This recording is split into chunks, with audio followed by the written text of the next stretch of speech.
Magandang araw mga amo at welcome sa Kalye Topics.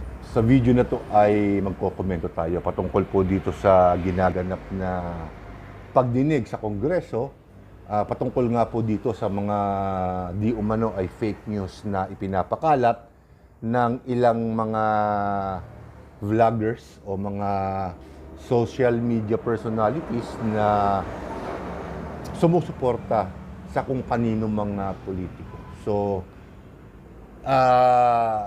well, actually, hindi naman marami ang sasabihin ko patungkol dyan. Magbibigay lang ako ng ilang mga puna, ika nga, dito sa mga, o dito sa ginaganap na pagdinig sa Kongreso. So, basic naman na kailangan ipaliwanag pa natin kung ano yung fake news. Sa Tagalog, peking balita, ika nga, na ikinakalat ng mga vlog. Maraming beses ko na binabanggit yan. Siguro mga 3 o 4 na beses na sa mga videos ko. Panoorin, hanapin nyo na lang. Pero sa akin, ito mga amo. Una, syempre, kaming mga nandito sa social media, ang unang hinahanap namin dito yung engagement, yung views, ika nga. So, paano mangyayari yon kung ika nga hindi kami magsisipag? Lalo na yung mga may connection talaga, na may connection sa mga politiko, na makakaamoy ng mga chismis. Ang masakit lamang po dito, chismis na, wala pang binibitawan ka agad nila. Alam nyo, sa mga journalist, hindi sila, lalong-lalo na yung mga prominenteng journalist, yung talagang ika nga veterano na, seasoned journalist, hindi sila basta-basta nagbibitaw ng balita, ng impormasyon sa madla kung hindi sila nasusuportahan ng dokumento at ebidensya. Dito naman sa social media, kahit sino pwedeng mag-vlog. Basta't meron ka lang cellphone, meron ka lang internet connection, may load ka pang internet, makapag-upload ka ng kahit na anong video na gusto mo. Ang pangit nga lamang po dito, ito sa side ng mga di umano mga bayarang vloggers, mga fake news spreaders. Ang masakit lang sa mga tao na to, kahit hindi totoo, ika nga, o hearsay lang, binibitawan nila basta-basta kaagad sa social media, not knowing na meron din tayong responsibilidad sa batas. Meron tayong dapat hangganan din. Dapat bago natin bitawan sa mga tao, sa mga taong sumusuporta sa atin, siguruhin muna natin kung ito ay totoo at kung may ebidensya kang pinanghahawakan bago mo ibuga ika nga sa mikropono. Dahil kung hindi, makakasuhan ka talaga ng paninirang puri o kaya libel, hindi ba? So, hindi rin maganda na sumikat ka lamang dahil sa kasinungalingan. Bagamat maraming gumagawa niyan, kahit yung mga prankster, hindi ba? Hindi naman totoo, pero minsan nakakatsamba ng katulad na lang yung kunyari kikidnapin, nagkataon dun sa lugar na yon ay may pulis. So, tinutukan sila. Paano kung pinutukan sila ng pulis? Hindi patay sila. So, ganun din dito sa mga ika nga mga vloggers na nagpapakalat ng ganyang balita. Sinabi ko rin na may mga vloggers talaga na may relasyon sa mga politiko. Ika nga mga bayaran, hindi ba? Mga bayaran, halata naman Kung maipagtanggol nila yung kanilang kandidato, abot hanggang langit. Pero kapag ka nagkamali, nakulong, hindi mo na mapansin, hindi mo na malaman kung nasaan. So, hindi ko rin masyadong masisi, syempre, dahil alam naman natin na lahat na kapag ka ikaw ay monetize dito sa YouTube, lalong-lalo na sa YouTube, kumikita ka talaga. Depende sa dami ng views mo. So, yun, isa siguro sa nagiging dahilan para kumbaga may ma-vlog ka lang o dumami ang views mo, nagre-resort ka sa mga ganong bagay, nagpapakalat ka ng fake news, ng misinformation na mali. Pero syempre, nandun pa rin yung depensa na ng malayang pamamahayag, freedom of speech, ika nga. Pero sabi ko nga kanina, may hangganan yun. Kapag ka ikaw ay nang aalipustana ng tao, hindi na siguro tama yun. Hindi ba? Lalo na kung hindi mo naman kayang patunayan. So, tama lang na ipahayag mo yung iyong sentimiento, yung inyong opinion. Pero hanggat maaari, lagyan mo ng paggalang, lagyan mo ng hangganan. Nang sa ganun, hindi ka rin mapahamak para din sa'yo yan. So, hindi rin natin maiiwasan talaga, kapares yung sinabi ko, may mga bayarang vloggers na handang isakripisyo yung kanilang reputasyon dahil siyempre binabayaran sila ng mga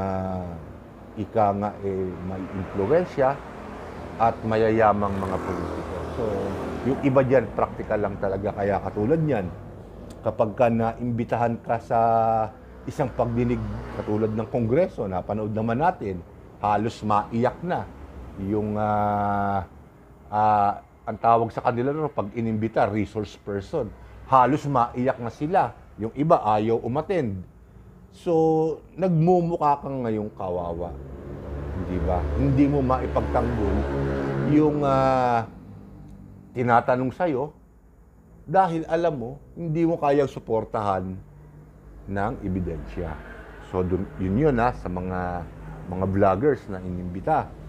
At iimbitahan pa, meron pa daw iba. Ewan ko na kung iimbitahan ako dahil wala pa naman akong kinikita rito. Nakita nyo naman, di ba? So, baka pwede pakitulungan ako. Hindi, joke lang. Nasa sa inyo po yun. Kung susuportahan nyo ako. So, dito naman tayo sa mga kongresista na nagsasagawa ng pagdinig, ng hearing dito sa fake news. Ang napansin ko lang ho sa kanila, katulad din ng mga nakakaraan nilang mga pagdinig sa iba't ibang kaso in aid of legislation, nawawala rin po yung paggalang nila. Kasi alam nila, itong mga vloggers na to, wala namang hayagang politikong susuporta sa kanila dahil mabubuking sila. Kaya pwede nilang, kumbaga, lait-laitin. Kasi napansin ko, kapares na lang nung isang politiko, sinabihan daw siya nung vlogger sa kanyang video na siya ay tanga. Kaya nung nandun siya sa pagdinig, sinabihan din niya ng tanga. So, para sa akin, hindi naman sa ipinagtatanggol ko yung vlogger na yun, hindi ko na rin inalam ang pangalan, kayo ay ginagalang na mga kongresista at inaasahan sa inyo ang pinakamataas na standard ng isang opisyal ng gobyerno. Kung kayo man ay napagsabihan ng masakit sa isang video, sa isang vlog, hindi naman siguro kailangan, hindi naman siguro tama na ulitin mo yung salita na yon, yung tanga, o gago, o bobo, o mangmang, doon sa tao nagsalita sa iyo nun. Ika nga nila, be the better person. Don't shrink to their level. Hindi ba? Hindi naman porke wala kang pinag-aralan. Marami nga tayo kongresista dyan, wala namang pinag-aralan, pero nasa kongreso. Hindi porke wala kang pinag-aralan, hindi ka na pwedeng umangat sa level ng mga tao na kagaya ng mga vloggers na sinasabi niyong nagpapakalat ng fake news. So, kung inuulit mo lang din yung mga bagay na, yung mga salitang masasakit na pinatuunan sa'yo at ipupukol mo uli sa kanila, mas mababa ka pa ngayon sa level nila. Di ba? Ika nga pwede ko ring sabihin na wala kang pinagkatandaan. Bagamat ikaw ay may edad na. Di ba? At nahandyan ka pa sa Kongreso na kung saan marami ang tumitingala sa iyo. Pwede naman sigurong tanungin yung resource person nyo nang hindi na kayo kinakailangang mag-resort sa pagsasalita ng masasakit. Dahil lumalabas na ginagamit lamang po ninyo yung pagdinig na yan para makaganti sa kanila. Hindi ho ba? Sabi nga nila, be the better person. Sa nakita ko, hindi ho yun na nangyari. Mas bumaba pa kayo sa level nila. Pasensya na po. Pero yun po ang nakita ng nakararami. Inaasahan namin ang pino at statesman-like na paghawak sa isang hearing, sa isang pagdinig na kagaya po ng ginagawa niyo. Nawala po yung paggalang na paulit-ulit ko sinasabi lagi sa aking vlog. Paggalang, kailangan pa rin yan. Hindi ba? Pagka ikaw, pinagsabihan mo yung tao na yun na kung ako tanga-tanga ka rin, gumaganti ka lang. Hindi ho ba?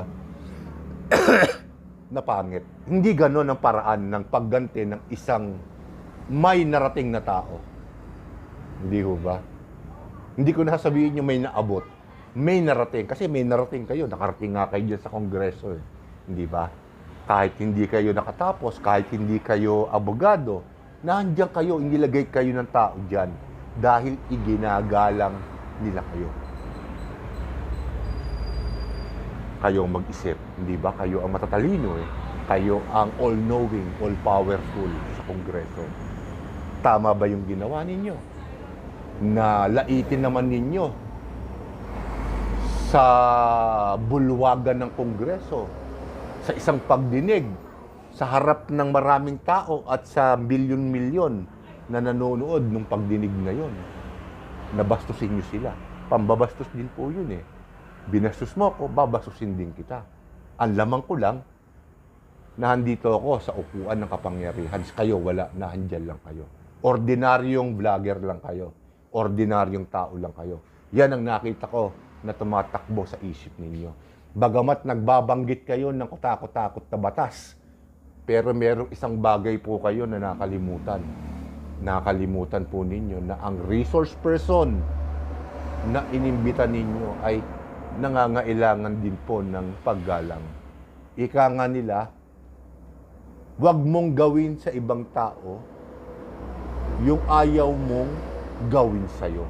Bagamat ginawa ng tao sa'yo, yung ayaw mong gawin sa'yo, huwag mong gawin sa kanila. Yung ipakita mong mas mataas ka sa kanila. Maraming paraan para masabi mo yung mga ganung bagay na hindi mo na binibitawan yung eksaktong salita na yun. Yan. Yan ang napansin ko dyan sa pagdinig na yan. Kaya kung minsan nawawalan na rin ng tiwala ang tao sa mga kagaya ninyong mga politiko. Ewan ko lang kung mananalo kayo sa susunod na eleksyon o kung ibang posisyon naman ang inyong tinatakbuhan. Pero nananawa na rin ang tao sa inyo. Ingat-ingat lamang po kayo. Hindi ko kayo ay binabantaan, pinapaalalahanan ko lang kayo na ang tao na po ngayon ay hindi na mangmang. Bukas na po ang isip nila. Malawak ang social media, nakikita kayo. Naa-analyze na ng tao yung inyong mga galaw at mga sinasabi. Kaya pakaingat po kayo ng konti. Dito naman sa mga vloggers, ganun din. Pakakaingat kayo. May ang tawag doon, bashers Baka mamaya isa sa mga bashers ninyo, talaga mas matalino sa inyo, mapapahiya din po kayo. Di ba? Pangalawa, siyempre, huwag kayong kumakampi sa mga politiko. Kasi pagka kumampi kayo sa mga politiko, wala. Panandali ang pera lang yan. Siguro baka milyon ang binibigay sa inyo, pang matagalan yan. Tuloy nyo. Di ba? Tuloy nyo. Milyon Pero kung kayo katulad ko na nag-uumpisa pa lang o hindi pa kumikita, huwag kayong magre-resort sa paninira. Di ba? Kung ano yung paksa, yun lang ang talakayin nyo. Huwag nyo nang tirahin yung personal. Kakahiya. Siguro, paminsan-minsan pwede rin. Out of frustration, out of anger, pero hindi ko nire-recommenda yun. Bagamat napakahirap gawin. Huwag kayong re-resort sa ganun. Huwag kayong magre-resort. Maraming paraan para kilalanin kayo ng mga supporters ninyo, ng mga tao, ma-view kayo. Pero huwag ganyan kasi nungalingan. Pangit din yun. May punto rin yung mga kongresista na imbestigahan kayo dahil kung puro kasi nungalingan na nga talaga yung inyong binibitawan, mali na rin yun. Wala na yung hangganan. So, dito ko muna patatapusin ang video na to at susunod ko pa po mga video ay ibang paksa naman po ang ating kukomentuhan. So, maraming salamat po sa inyong maraming salamat po sa inyo mga amo at magandang araw po sa inyo lahat.